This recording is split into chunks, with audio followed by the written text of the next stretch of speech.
Good morning, student of BSc third year classes. The subject is zoology and today's topic is the food and waterborne disease of the bacteria because in the previous videos and the lecture you are just studied to the in perspective of the bacterial disease. The different or the several kinds of the bacterial disease and have to the also to the different ways just like to the medium of through the air, through the food and waterborne disease, soil, and through the STD or the contact disease. So that in I was discussed to the in the previous lecture, that is the airborne disease, which is related to the respiratory tract and to the lungs diseases, and after that we will going to the study of the food and waterborne disease. In the food and waterborne disease, that is the when the animals or the human beings which take to the contaminated food and the water and go inside to the intestine, small intestine, that is the created to the other group of the bacteria, other diseases. So the laying to the particular diseases which are concerned up to the food and waterborne disease, that is the we are described to the cholera, that is a type of the dysentery, and after that to the into the today's which are described to the another botulism, typhoid, and sigilosis. These are the diseases of the bacteria which related to the food and waterborne disease, which is spread by the bacteria, which caused by the bacteria, and the bacteria is the cause to the infectious disease. This is the very contagious disease, and just try to understand about to the that to the what is the bacteria. In the last videos we was mentioned that to the gram positive and gram negative, that is the both kinds of the bacteria which are spread to the bacterial disease. So that in here we will go now to the perspective for that to the today's topic is the food and waterborne diseases. In the one disease which are we studied into the last videos, and to the rest of the diseases which concern to the food and water, that is the studied in here. To the second is that, because the first is the cholera, we are also studying into the last videos and here, and to the next is the botulism.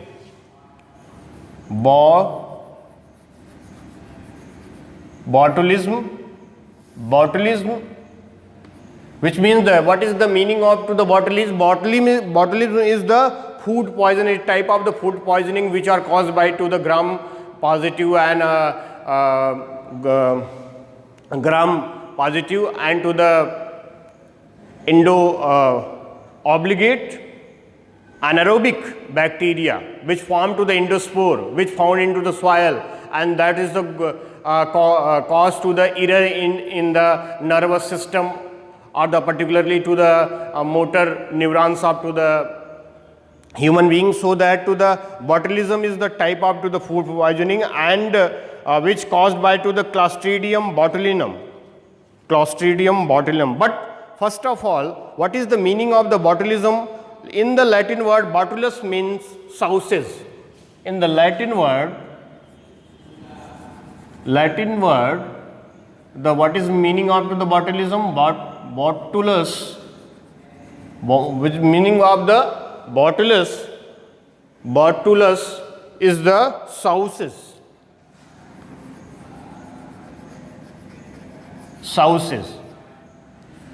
Botulism is the type of the food poisoning.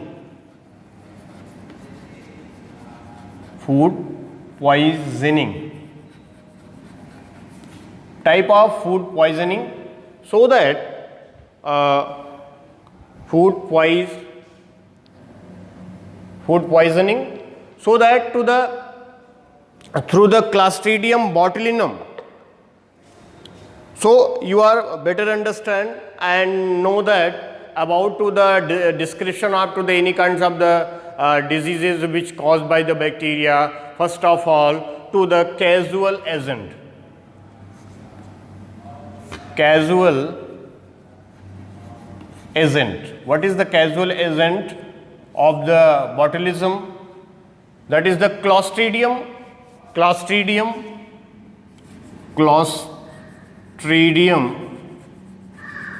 botulinum.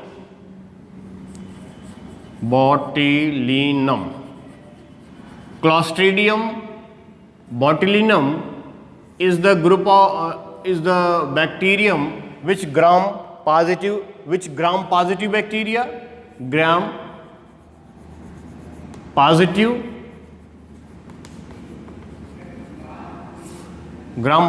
bacteria, anaerobic gram positive and obligate anaerobic rod-shaped bacteria which found into the soil. That is this Clostridium is found into the soil as well as to the aquatic medium, and as well as aquatic medium.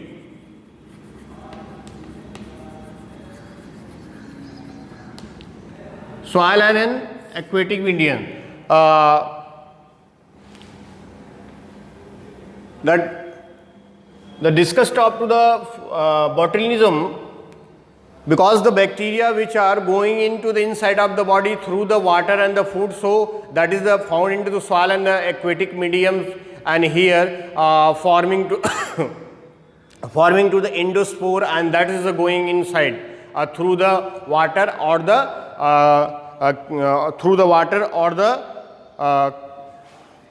not canned food, which are not canned food, are the sufficiently heated or the killed bacteria, so that is the bacteria is going into the inside the body and cause to the type of the food poisoning.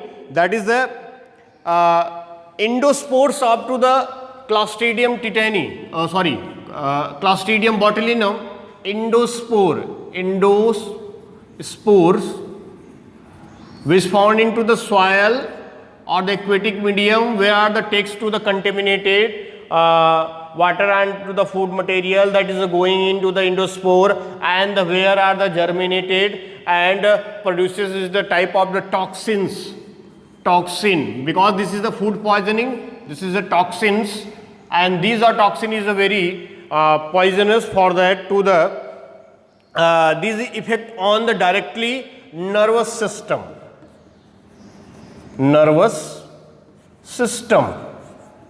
So that we will goes to the another heads is the transmission or the infection of the bacteria, transmission or the infection.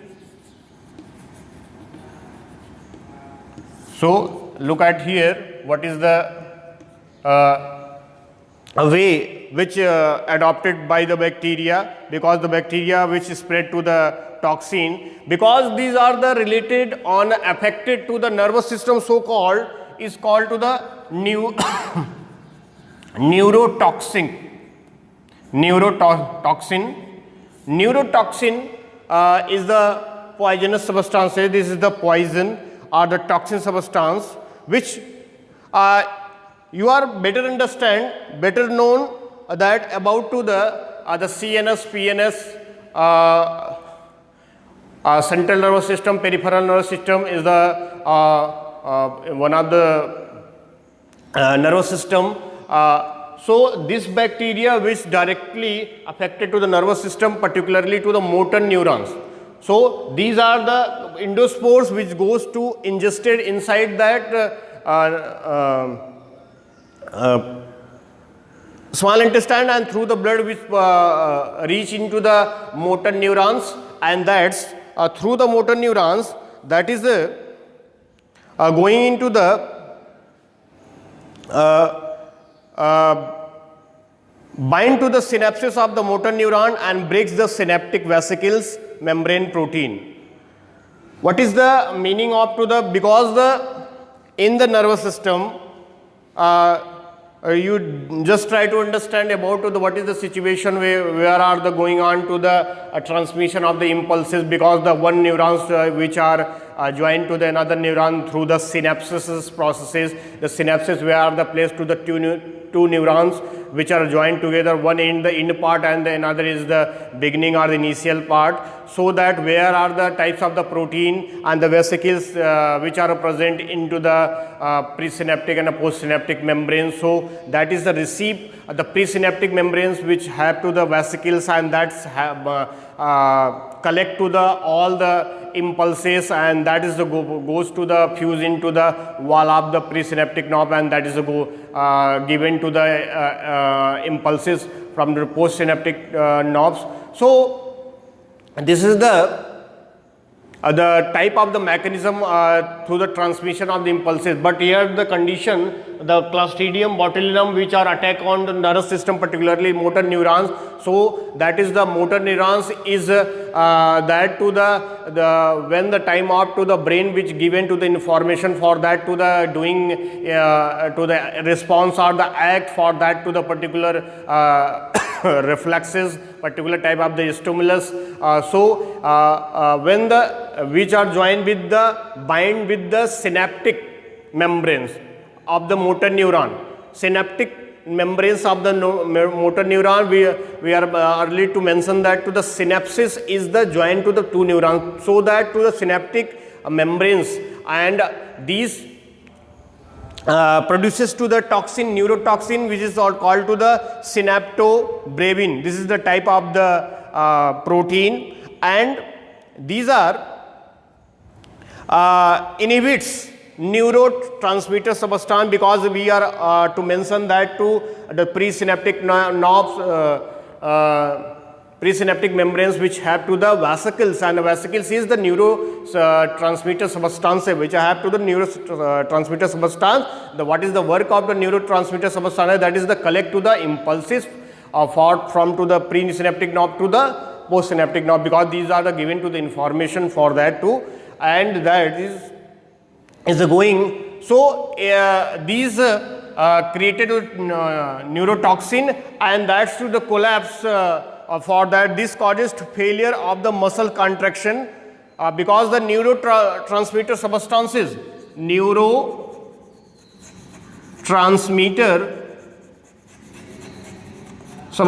which means the acetylcholine which inhibited. That's why there are no work, and to the lack of muscles contraction,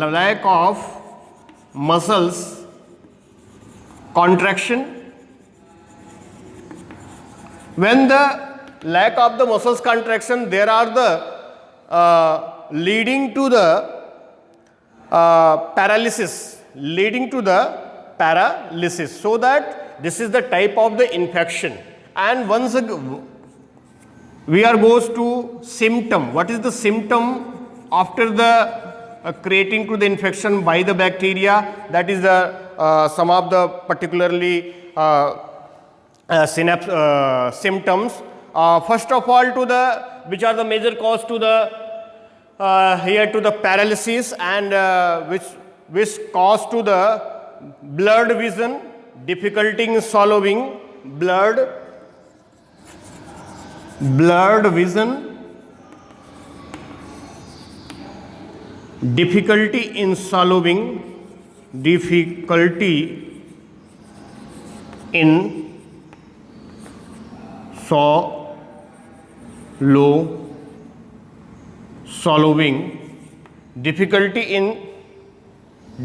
in swallowing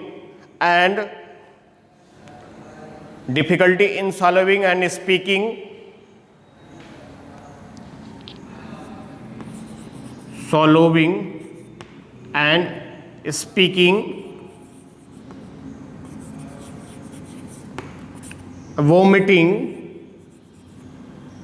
vomiting,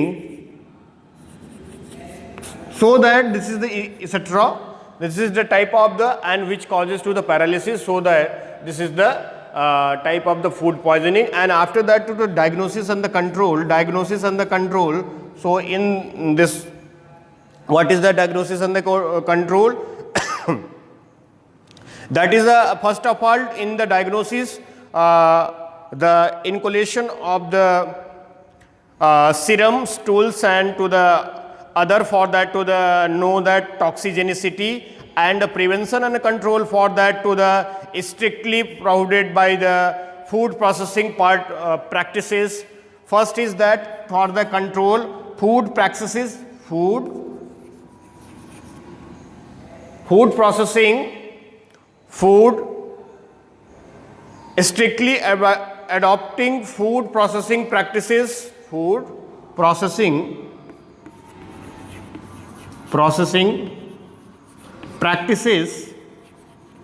by the industry, which means that to the for that to the better hygiene and to the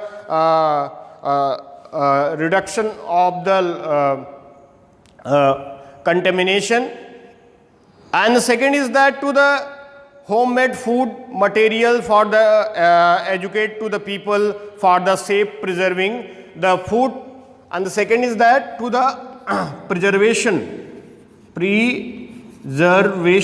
processes, which means that to the food material which are preserved through the chemicals, which means that there are no germination of the any kinds of the bacteria, that means to the Clostridium botulinum, so that to the preservation processes which are adapted for that to the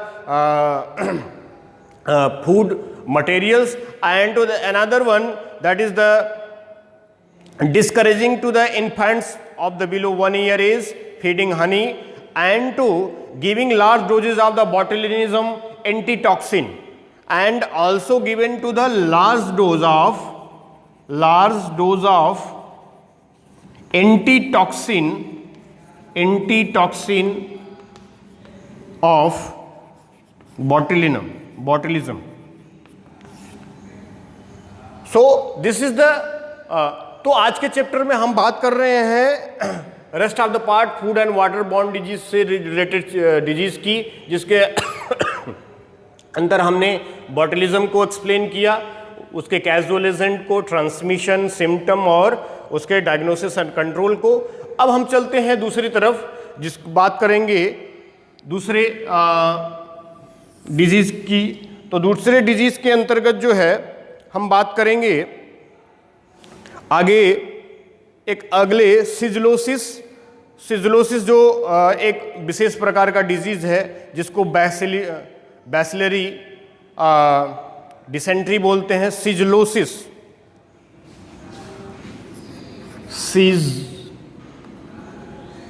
दूसरा है सिजलोसिस।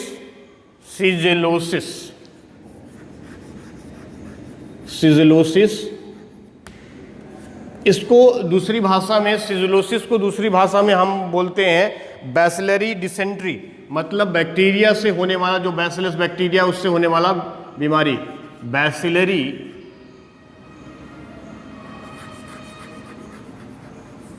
Dysentery.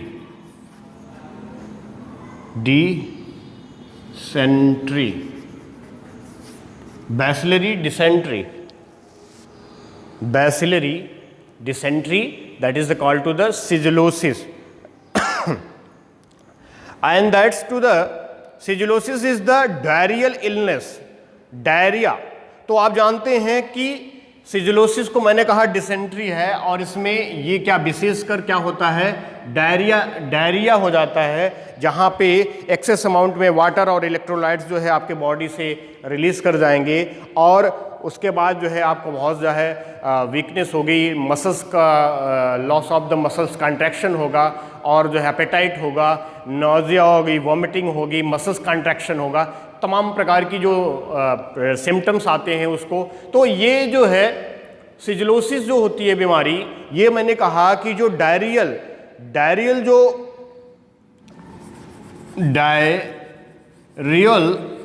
जो infection होता है, diarrhoeal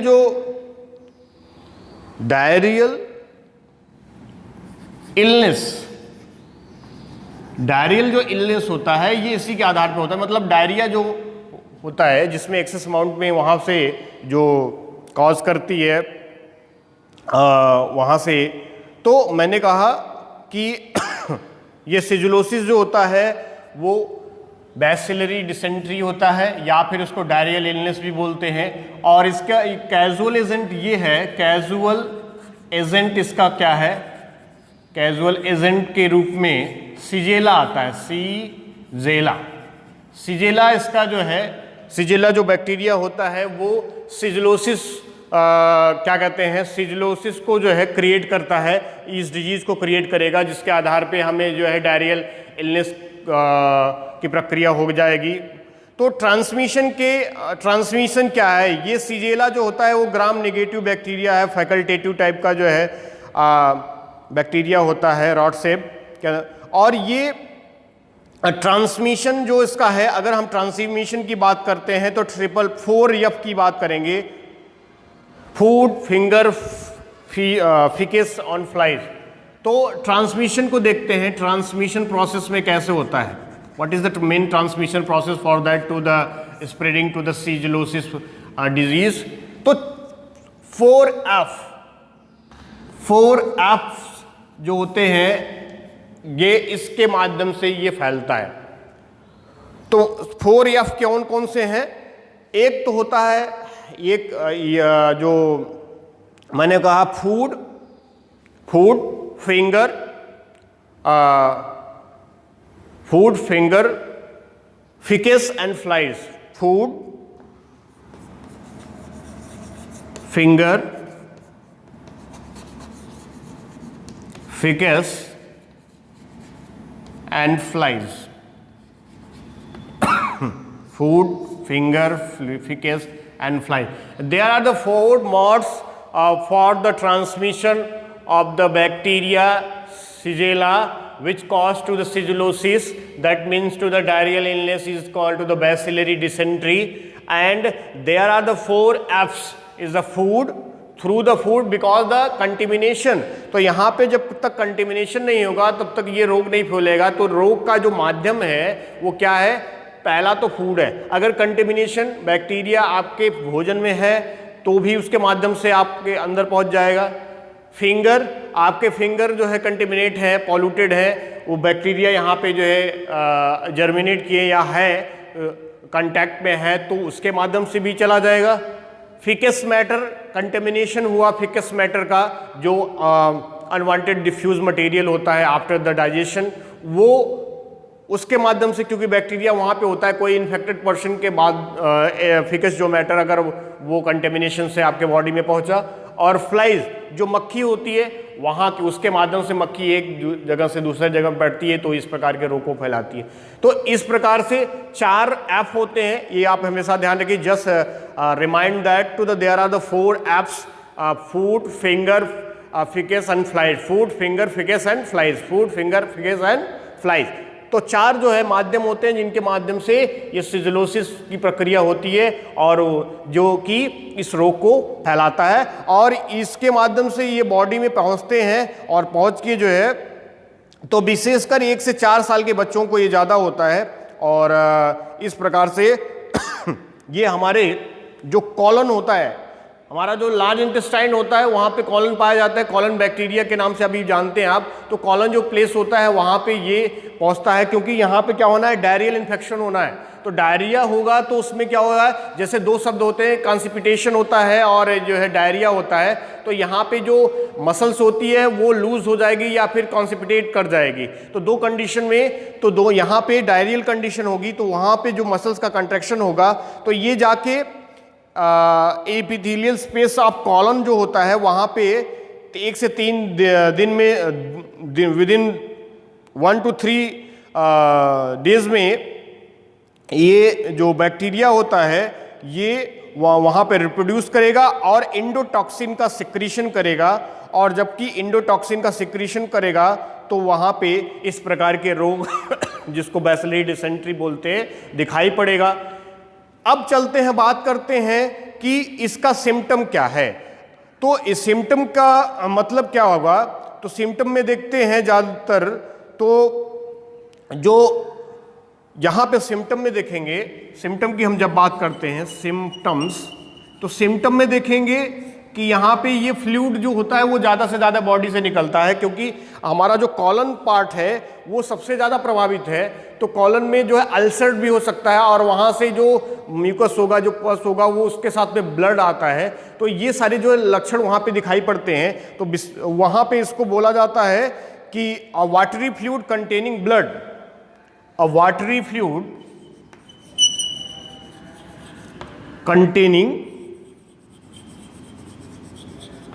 containing blood,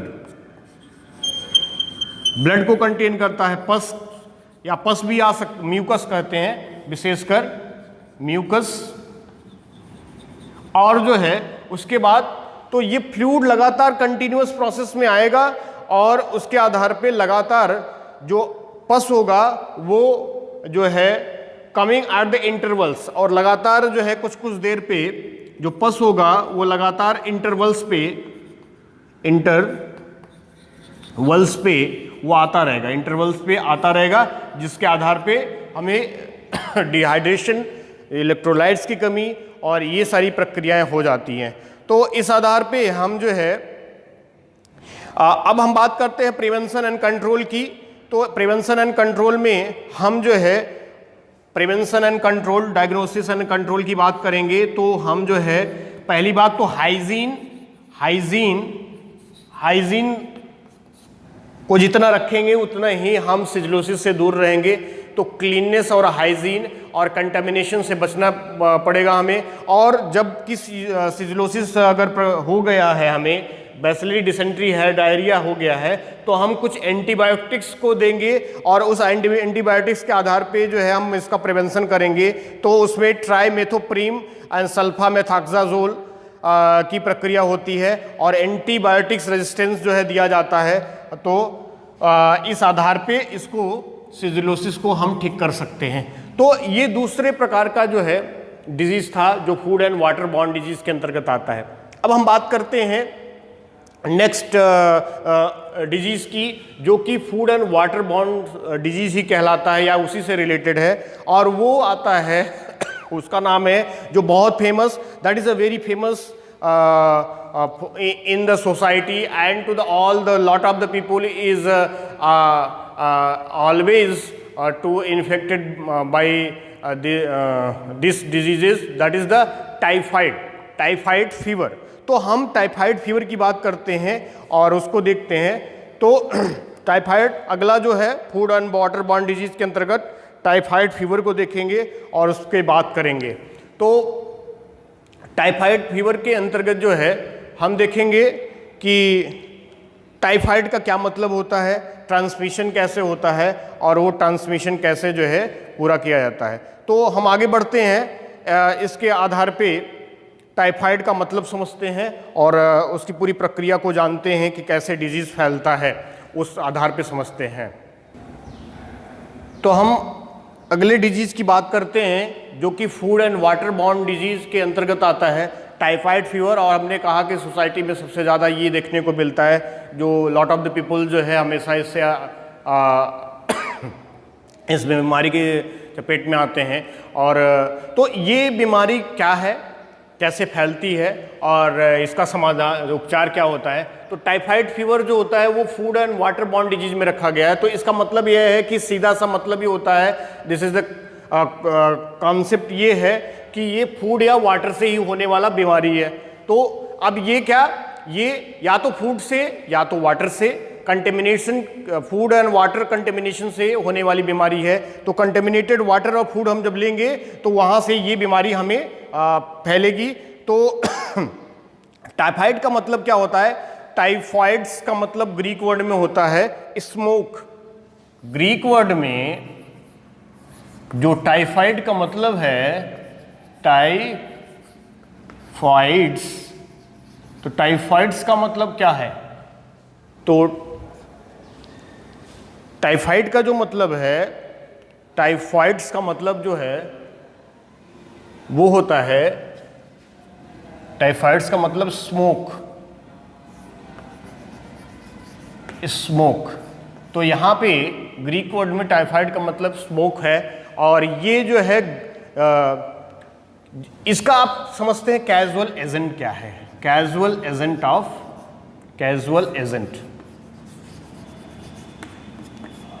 agent क्या है इसका typhoid का? Casual agent of the typhoid fever is the salmonella typhi. Salmonella typhi is the gram negative bacteria which resistant to the environmental condition and the rot shape। Gram negative bacteria है ये। Gram negative आप जानते हैं, gram negative जो है ज़्यादा resistant होता है क्योंकि उसकी जो सलवाल होती है वो ज़्यादा थिनेस्ट होती है। ग्राम नेगेटिव बैक्टीरिया है ग्राम नेगेटिव, और जो है एनवायरमेंटल रेजिस्टेंट को करती है। तो कैजुअल एजेंट का नाम है साल्मोनेला टाइफी।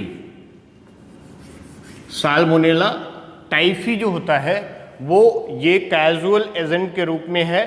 कैजुअल एजेंट है साल्मोनेला टाइफी। तो इस प्रकार से आपने देखा that is the casual agent of the typhoid fever, the gram negative bacteria which is the rod shape bacteria Salmonella typhi. अब साल्मोनेला टाइफी मैंने कहा कि this is the food and water borne disease, so that to the अब हम infection की बात करते हैं। इन्फेक्शन कैसे होता है? इन्फेक्शन तो इस हेड्स के अंतर्गत क्या आएगा कि कैसे बैक्टीरिया हो जो है इंजेक्ट होता है।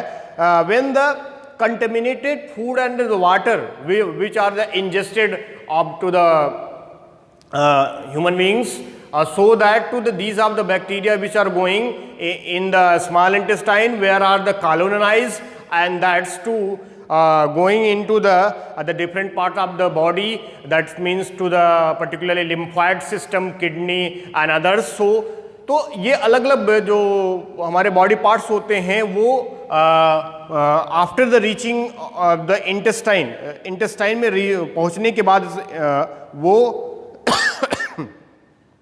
पेनिट्रेशन करते हैं और स्प्रेड करते हैं लिम्फॉइड सिस्टम को, ब्लड के माध्यम से लीवर एंड गॉल ब्लैडर तक पहुंच जाते हैं।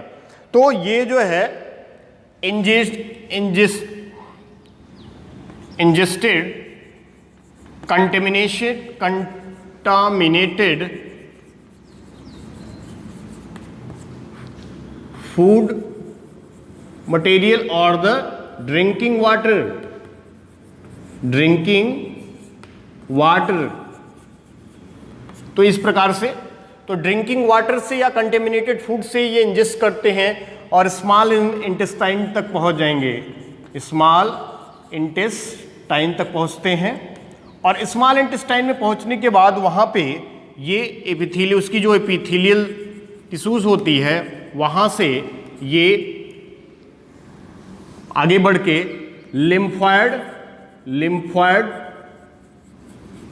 सिस्टम में पहुंच जाते हैं और ब्लड के माध्यम से ये लिवर एंड गॉल ब्लैडर जो उसका पार्ट है वो वहां तक पहुंच जाएंगे। तो इस प्रकार से ये विशेषकर जो लीवर पार्ट होता है लीवर को ही प्रभावित करते हैं, जिसके आधार पे ये जो है टाइफाइड इंडिकेट किया जाता है। तो लीवर इसमें सबसे ज़्यादा प्रभावित होता है। और इसके बाद ये लगातार जो है बैक्टीरिया सेवरल वीक्स तक वहीं पे बना रहता है और कंटिन्यूअस जो है वो प्रोसेस में रहता है, और जिसके आधार पे वो सिम्टम जो दिखता है वो ये दिखता है कि जो गॉल ब्लैडर होता है, ये लीवर का जो गॉल ब्लैडर होता है सिम्टम के अंतर्गत बुखार फीवर तो आना ही है, पेन जो होगा ही, तो फीवर जो होगा, हेडेक होगा, फिर और जो गॉल ब्लैडर होगी वो स्वेल कर जाएगी, स्वेलिंग द गॉल ब्लैडर। तो गॉल ब्लैडर स्वेल कर जाती है, स्वेलिंग द गॉल ब्लैडर। तो गॉल ब्लैडर स्वेल कर जाएगी और ये इसके सिम्टम के अंतर्गत आता है, और जो कि हमें मेडिकल ट्रीटमेंट या क्लिनिकल एस्पेक्ट के माध्यम से वो पता चलता है। तो इस आधार पे हम ये कह सकते हैं कि after that to the reaching, अब हम समझते हैं कि ये जो टाइफाइड फीवर है, जो कॉमन फीवर है, जो कि आजकल सभी को होता है। तो आप समझ सकते हैं कि हम इस पे कैसे कंट्रोल कर सकते हैं डायग्नोसिस। तो डायग्नोसिस का जो तरीका है वो ये है कि पहले इसकी जांच की जाए।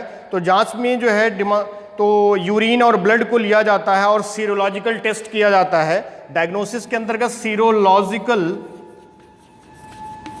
टेस्ट करेंगे, यहाँ पे पर्टिकुलरली ब्लड का टेस्ट करते हैं या फिर यूरिन का भी टेस्ट करेंगे और उसके माध्यम से पता लगाएंगे कौन सी टाइफाइड फीवर है या नहीं है। उसके बाद हम कंट्रोल प्रिवेंशन कंट्रोल की बात करते हैं। तो प्रिवेंशन एंड कंट्रोल में विशेष बात ये आती है कि हम जो है कुछ पॉइंट्स को ले चलेंगे जिनके आधार पे हम प्रिवेंशन एंड कंट्रोल मेजर्स को दिखाएंगे। तो सबसे पहली बात ये है कि purification of the drinking water, milk pasteurisation and prevention of the handling of the food by carriers. तो पहली बात ये हो गई कि हाइजीन को बरतना है और हाइजीन को बरतेंगे तो फिर कंटेमिनेशन कम होगा। तो इसलिए purification of drinking water, purification of drinking water,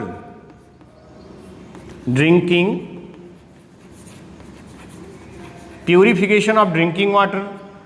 और क्या कर सकते हैं, मिल्क का पॉस्चराइजेशन करेंगे, मतलब वहां पे उसको टेम्परेचर देके पॉस्चराइजेशन की प्रक्रिया करेंगे जिससे इसमें बैक्टीरियल इन्फेक्शन खत्म हो जाएगा।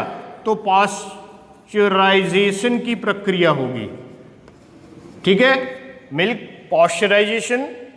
पॉस्चराइजेशन की प्रक्रिया करेंगे और prevention of the handling of food, prevention of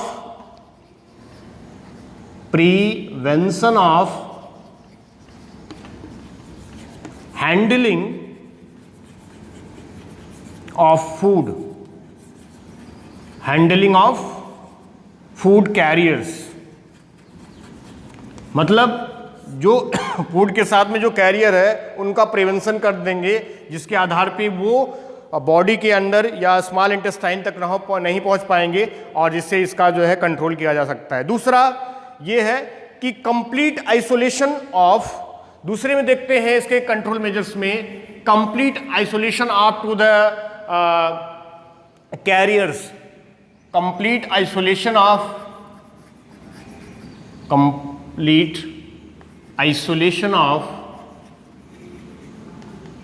carriers, मतलब जिस कैरियर के माध्यम से ये फैल रहा है उसको पूरी तरीके से वहां से आइसोलेट कर दिया जाए, वहां से हटा दिया जाए, उसको वहां से निकाल दिया जाए। तो इस प्रकार से हम बच सकते हैं। और अगर हम कीमोथेरेपी की बात करें तो कुछ एंटीबायोटिक्स को दिया जाएगा और वो एंटीबायोटिक्स होंगे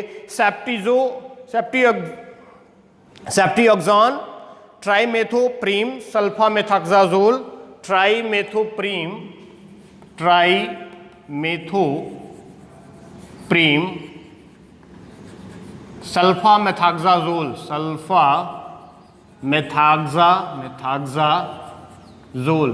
मेथाक्साजोल और सेफ्ट्रिएज़ोन।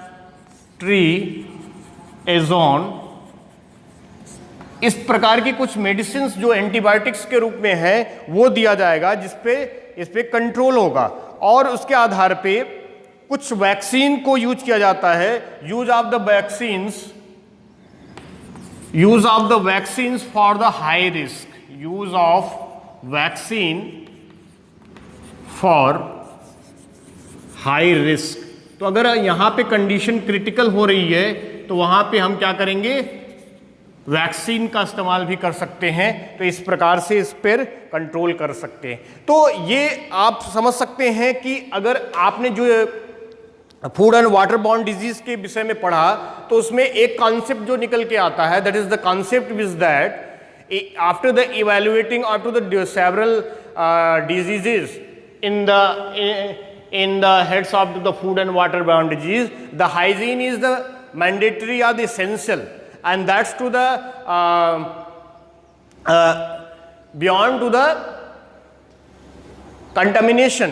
तो आप कंटामिनेशन और जो है उससे दूर रहेंगे, मिक्सिंग से दूर रहेंगे, बैक्टीरिया से उतने ही दूर रहेंगे और उसके आधार पे जो है हाइजीन बरतेंगे और प्योरीफाई करके मिल्क, वाटर और जो है विशेष तौर पे जो भोजन जो है वो एकदम पका हुआ भोजन करेंगे तो उसमें बैक्टीरियल इन्फेक्शन नहीं होगा, तो आपको ना ही फूड पॉइजनिंग होगी, कॉलरा होगा या सिजिलोसिस या फाइनली जो है टाइफाइड जो आम बीमारी हो गई है इस समय सभी को हो रही है, तो वो नहीं होगा। तो विशेषकर टाइफाइड पर नियंत्रण हम कैसे कर सकते हैं? The control and the measures of for the typhoid fever, first of all to the prevention and the control, that to the purification of drinking water, pasteurization of the milk, complete isolation of the carriers, and to the some of the antibiotics are the also after the use the methoprim, sulfamethoxazole, ceftriaxone, and to the others antibiotics, and to the if the high risk we are using to the vaccine. तो इस प्रकार से हम उसका इस्तेमाल कर सकते हैं। तो ये इस वीडियोज़ में आपने जो food and water bound disease से जितने भी विशेषकर स्पेशली जो डिजीज़ थे हमने उसको बताया। अगले वीडियोज़ में हम फिर से इसी से रिलेटेड बैक्टीरियल डिजीज से रिलेटेड कुछ अन्य सोर्सेज की बात करेंगे, डिजीज़ की बात करेंगे। तब तक धन्यवाद।